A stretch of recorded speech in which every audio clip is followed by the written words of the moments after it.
Hello and welcome to The Independent Pianist. It's your host Cole Anderson as usual, still on the road this week, and today I'm very excited to be continuing our exploration of Brahms's late piano works. This is the second piece from his final set of piano solo pieces, Opus 119. Like many of the piano pieces from Brahms's late period that I've been talking about, this piece also has this kind of ineffable sadness in its outer sections and a kind of wistfulness, a dreamy sort of wistfulness in the interior section. The middle section of this piece, by the way, also continues to demonstrate Brahms' fascination with lullabies. We already saw this in his Intermezzo in E-flat major, Opus 117, number 1, and also the middle section of the Romance, Opus 118, number 5. And I've made videos of both those pieces before, so you can check them out if you're curious about those other lullaby-like pieces. So there is definitely something lullaby-esque about the middle section in this piece as well. It's really remarkable how much contrast there is between the opening and this interior section. The middle section of this piece is about as far in mood from the inquietude of the opening as it would be possible to imagine, but if you examine the melodic contours of these two sections in detail, you'll find that Brahms has actually used the exact same melodic shape for both parts. Not only the same melodic shape, but the exact notes. He's only altered the tonality from minor to major, and he's eliminated the restless repeated note upbeats from the opening. So as you can see here, they are the exact same notes.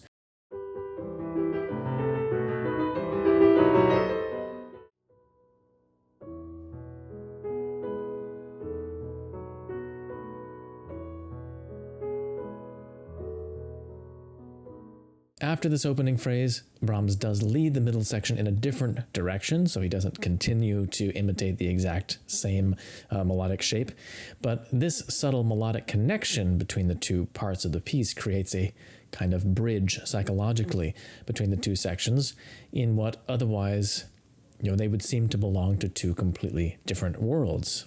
In the opening section of the piece, there are several places where Brahms undermines our sense of rhythmic security in order to further underscore this sense of restlessness that's already been established by the use of this trembling, repeating figure. So you might notice, if you look closely at the score, that sometimes Brahms writes the letters S-O-S-T, short for sostenuto, along with a series of dashes. So he's indicating with this marking exactly where the performer is supposed to hesitate, as if you're kind of unsure of what's going to come next. Brahms also frequently writes arpeggio signs into the right hand.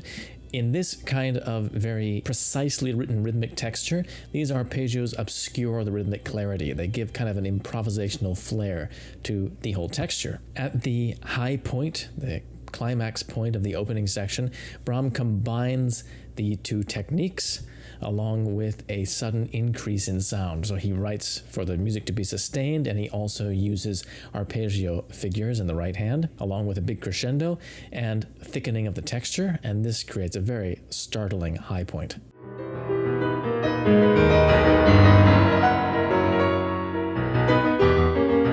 Another interesting technique in this opening section that Brahms uses to kind of obscure the rhythmic solidity is that he abruptly switches the music into triplet subdivisions halfway through. And this happens right before that climax I just quoted, so we're just backing up a little bit. It's a very tricky effect to get right, and your underlying sense of pulse has to be very, very strong. So I recommend anyone practicing this to use the metronome a little bit until your inner pulse is really unshakable in this part.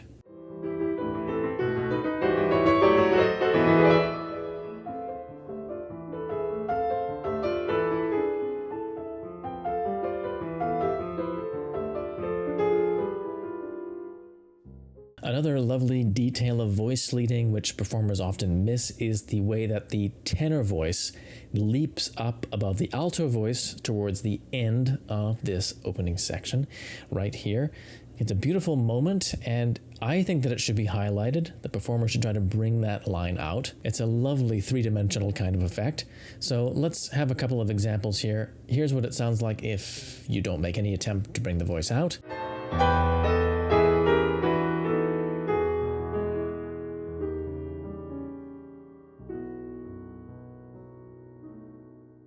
And now again with the line subtly emphasized, as I can't help but want to hear it played.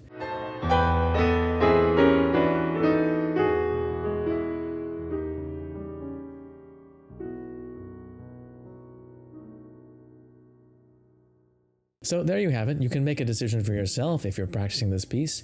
For me, I know that I prefer the more expressive, the more multidimensional sound effect in the second example. So coming back to the lullaby in the middle section, what is it that gives this music a lullaby kind of feeling? Well, partly it's the repeated dotted note rhythm in the right hand. It's kind of hypnotically repeated. And there's another repeated series of rising arpeggios in the left hand. So both of these rhythmic patterns together kind of give this soporific effect to this whole section, as well, of course, as the very quiet dynamic.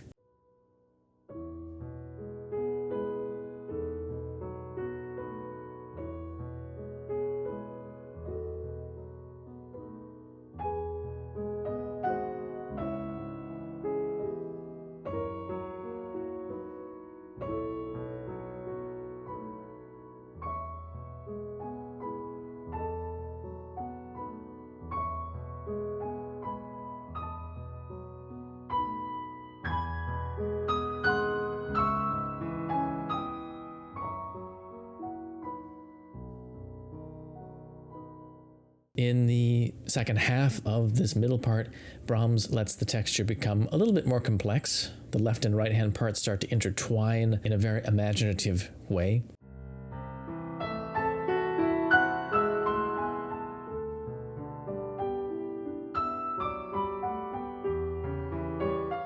My favorite part of this is the way that Brahms disguises the reappearance of the opening melodic motive.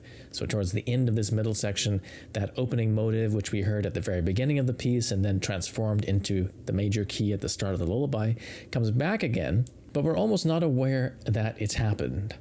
So you can see in the score here, I've circled the melody notes where Brahms does this. There are two main reasons why you don't realize this at first. And the first reason is that the return to the home key is actually delayed until the last measure here. So instead of getting back to E major where the melody starts, there's this kind of harmonic shift, this overlap between the two components of the structure. And second, Brahms also overlaps the start of the melody with the counterpoint he already had going on before in the left hand. So the counterpoint isn't really finished at this point, and it kind of continues in the left hand while the right hand is already starting the new melody. It's a really wonderful kind of structural dovetailing, and that's what gives this such a floating, mellifluous kind of feeling. It's almost as if the pianist has just found this melody again kind of by accident. We don't even realize that we're playing it again. Our fingers and our ears just took us there somehow by accident.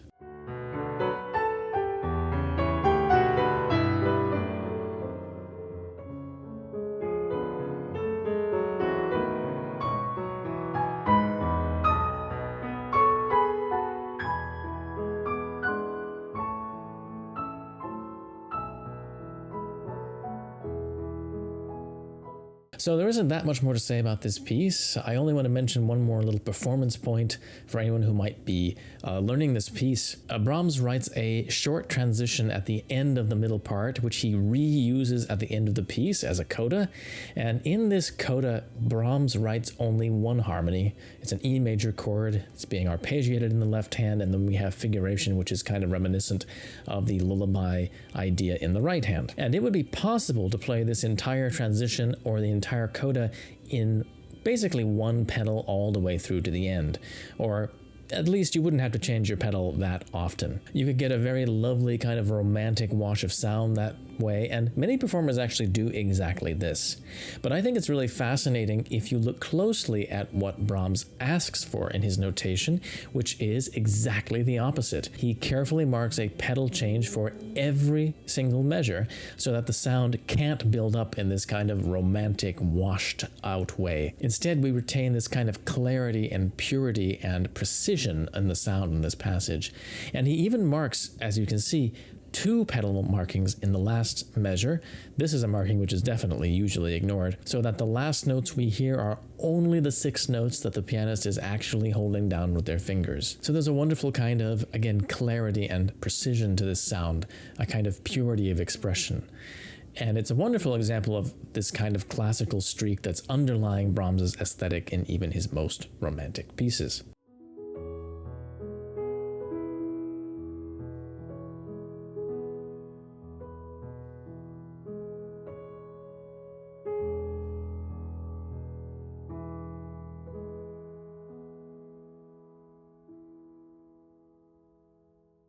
So that's about it. Stay tuned. The complete performance is coming up in just a moment. I wanted to invite all my viewers who might be in the San Francisco area next weekend to come and hear me perform with the wonderful violinist Eva Packiam. We're doing a concert in the Osher Recital Hall, the Barbara Osher Recital Hall in the Bose Center. That's going to be at 2 p.m. on Sunday, October the 13th.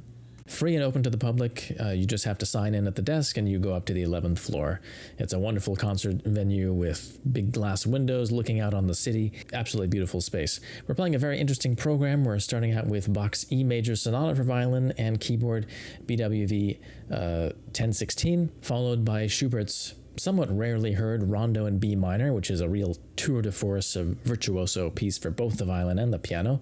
And then we have a second half which is very wistful and romantic, starting out with two pieces by Jan Sibelius, Tanz Idyll and the Berceuse. Really, really magical pieces. Then Ava's playing a short solo work by Michael Abels called Isolation, which was written during COVID, so the title is very appropriate. And we finish off with the original version of Tchaikovsky's Valse Scherzo. So if you happen to be in the area, please do stop by. I'd love to meet you. That's always really fun whenever that happens. But in the meantime, I'll sign off, so just keep practicing, and I'll see you guys next week for some more great music.